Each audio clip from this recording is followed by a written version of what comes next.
I get asked questions all the time, like what instructional should I buy if I'm a beginner? Or what type of content should I study if I'm trying to develop my skills in this position or this position? And questions like that make me very excited because I know that there are people out there like me that are trying to use the resources available to us online to maximize their skill development. And someone in my community recently asked the question, for someone who is going to be watching a guard passing instructional as their first deep dive into it, what would you recommend? And the response he received was a very thorough one because there's a lot of nerds in the community that have definitely done their research. And the response was to start with John Danaher's no-gi guard passing, then go to Gordon Ryan passing 2.0, then Gordon Ryan body lock passing, then Gordon Ryan half guard passing, and down the list. And then another member followed up and added, you should also consider Andrew Wiltsey, Sean Williams, Dante Leon, Guy Mendez, and JT Torres. Now, whether or not you agree with that list is kind of irrelevant. The point I'm trying to make is that there are a ton of resources out there for you to study. And if you're looking at that list, you're thinking to yourself, okay, that's thousands of dollars that I'm going to have to spend on instructional content and hundreds of hours I'm going to have to spend studying that instructional content, trying to apply that in my training to figure out which techniques are the most effective from each instructional, and most importantly, how those techniques connect with one another to make a system that works for me. So you can imagine this is extremely overwhelming, and that is just for guard passing. You have to do that for mount. You have to do that for pin escapes. You have to do that for the back position. It can be extremely overwhelming, and it's a problem that just keeps getting worse because every week there's a new instructional being released. Now, in October of 2021, my wife and I moved out to the remote island of Lanai, where there are currently 3,000 people that live here. So as you can imagine, my training partners are very limited and I get a limited amount of training time as well. But I also get a ton of time to study jiu-jitsu content. So with that in mind, I decided to use that study time to make sure that the little training time I had was going to maximize my skill development. And the way I went about doing that is to make sure that the techniques I was practicing were the most effective techniques, and that the way I was going about implementing those techniques into my training were the most cutting edge methods of doing that. So I created the YouTube channel Less Impressed, More Involved, BJJ, with the idea that if Gordon and Danaher have a combined 50 hours of instructional content, it's not realistic for me to implement all of that into my own training. So how do I determine which techniques I decide to focus on out of those 50 hours of instruction? And the way I went about doing that is I watched a lot of high-level competition BJJ footage, and especially Gordon. And I tried to see patterns in the techniques that he was using. So for example, if he's using an overback grip a lot, that's something that I'm going to practice. And if I buy his half guard instructional course, I'll probably watch the whole thing, but I'm going to focus my attention on the techniques that I see him doing in competition. If you've been following the YouTube channel the past few months, I think you realize, but my focus has been passing half guard. And I've spent a lot of time studying and training from this position, and I've experienced tremendous results. And based on the amount of traction that the YouTube channel has gotten recently, I think you all have experienced great results as well, and that makes me very happy. But I felt like I was missing a step because right now we're just looking at competition footage, but we're not discussing how to implement what we see in competition and apply that to our training, which is the most important part. That's how we develop skills, is by applying what we see in competition to our training.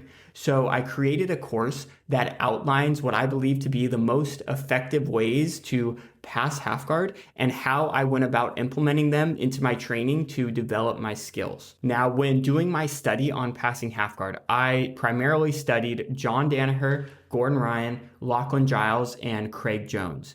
And my goal in this course is to cross-reference these resources and see where they can kind of connect with one another and harmonize a bit to create a system that works best for me. So for example, when Gordon finds himself in a knee shield, he'll often just stand up and now he's passing a supine guard. And I really like the way Lachlan Giles initiates his supine passing with a C-grip leg drag. But sometimes it's difficult to finish that C grip leg drag. But when your opponent resists, you can transfer to the hip and knee post, which Gordon Ryan and John Danaher put a huge emphasis on in their instructionals. So you can see we're cross-referencing these instructors by me saying, I like the way Lachlan initiates the pass, but I like the way Gordon finishes it. And that's the idea behind this course, is to kind of boil down hundreds of hours of practice and study time to show you guys what I believe to be the most important techniques when passing half guard and how to practice the idea of combining them together.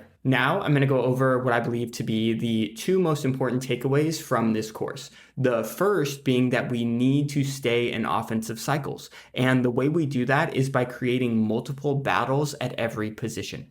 Now, what kind of got me to this idea was thinking about how Danaher and Gordon emphasized the idea that leg locks fit into your game because when your opponent defends your upper body attacks, their legs are going to be vulnerable. And vice versa. Nowadays, we see a lot of high-level competitors attacking the legs, and when their opponent sits down to defend the legs, they wrestle up. Same idea, just in reverse. And I was thinking about how to apply this to half guard. And after watching Craig's power ride instructional, it really clicked for me. If our opponent is being very disciplined with their arms, making it difficult for us to win the upper body battle, we should be focusing our attention at the lower body and starting to upgrade our lower body positioning. So in this course, I put a huge emphasis on creating multiple battles from every position. And a great way to go about that is by incorporating leg riding into your game. Now, the second biggest takeaway, in my opinion, is the training method. The training method I go over in this course, I've heard Josh from the I Suck at Jiu-Jitsu podcast call it designated winner, and Greg Sodders practices in a very similar way as well. Now, I go over this training method more in the course, but the basic idea, if you're not familiar with it, is you create little games within jiu-jitsu that highlight the key principle from a given position, and you practice achieving that goal and winning that game. And the biggest value of this training method, in my opinion, is that it highlights the principle or the goal as opposed to how you got there. So for example, if our goal is to get to the J point, which is a huge principle of Gordon Ryan's Guard Passing 2.0 instructional, then does it really matter how we get to the J point as long as we get to the J point? Sure, there are more efficient ways to get to the J point, and I'm going to share with you my favorite ways of doing that currently. But in reality, in a year, my favorite ways of doing that are going to be different than they are right now. If they're not, I'm not evolving quick enough as a grappler. So I think in our training, we tend to emphasize too much on doing the perfect Toriando pass as opposed to emphasizing having the perfect method to get to the J point. As you're going through this course, the two main takeaways that I want you to have are: one, stay in offensive cycles by creating multiple battles from every position. And two, use training methods that highlight the goal as opposed to the method that gets you to the goal. So I really think you guys are going to find this course extremely helpful. I've spent a lot of time studying ways to maximize my training time, and I'm excited to finally share this with you all and hear the results you guys have.